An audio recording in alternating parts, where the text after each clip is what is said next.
Го примивме нашиот физички живот од нашите физички мајки. Поради оваа причина, кога размислуваме за вечниот живот за кој зборуваше Бог, не можеме да го занемариме ова прашање. Тогаш, само преку кого можеме да добиеме вечен живот? Можеме ли да го примиме само преку Бог Отецот? Не, не можеме. Се вели дека на оваа земја е копија и сенка на она што е на небото. Јасен факт е дека животот што е даден преку мајките на овој свет е само сенка. Ако во сенка има мајка, тогаш што е со реалноста? Не треба ли да постои и реалноста на таа мајка? Треба да го потврдиме ова преку Библијата. Кога ќе го разгледаме ова прашање низ 66 книги од Библијата, зарем Бог Отецот не сведочеше за постоењето на Бог мајката? Да го погледнеме Создавање поглавје 1, стих 26. Се чита: Потоа Бог рече, да создадеме човек според нашиот образ, според нашето подобие како што сме ние. Бог рече, да создадеме човек според нашиот образ. Бог не рече, да создадам човек по мој лик.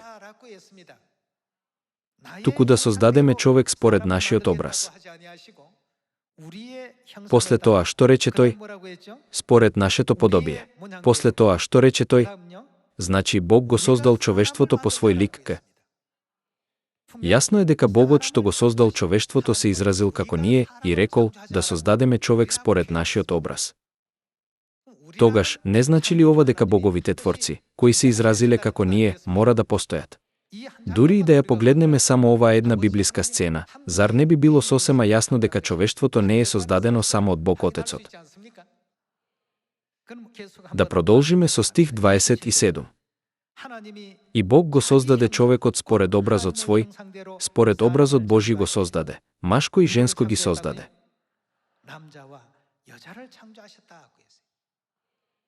Сликата што беше создадена како резултат на зборовите, да создадеме човек според нашиот образ, се покажа како машко и женско.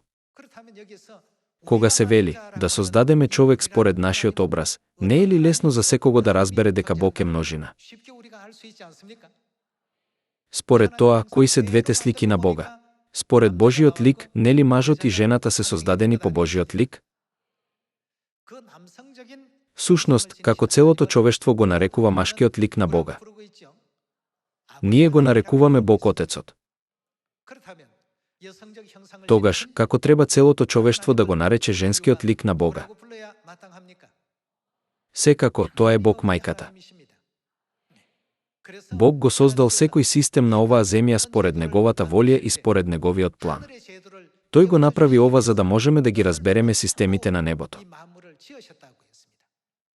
Сушност, кој е тој што има способност да ни даде физички живот? Ова можат да го направат само мајките. На ист начин, од кого треба човештвото да добие духовен живот, односно вечен живот?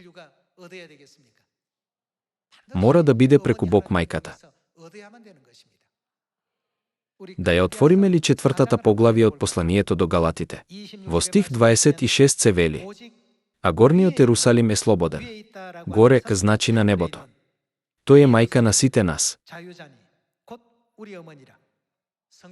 На овој начин Бог научи преку Библијата за апсолутниот факт дека нашата небесна мајка сигурно постои. Значи, според Библијата, кого имаме ние? Ја имаме Бог мајката. Библијата сведочи за фактот дека само преку мајката можеме да станеме деца на ветувањето кои ќе добијат вечен живот. Досега бевме во можност да ја задржиме нашата вера благодарение на овие пораки во Библијата. Тие ни ја дадоа верата да веруваме во постоењето на Бог Отецот и Бог мајката. Се надевам дека ќе добиеш многу благодат преку овие зборови.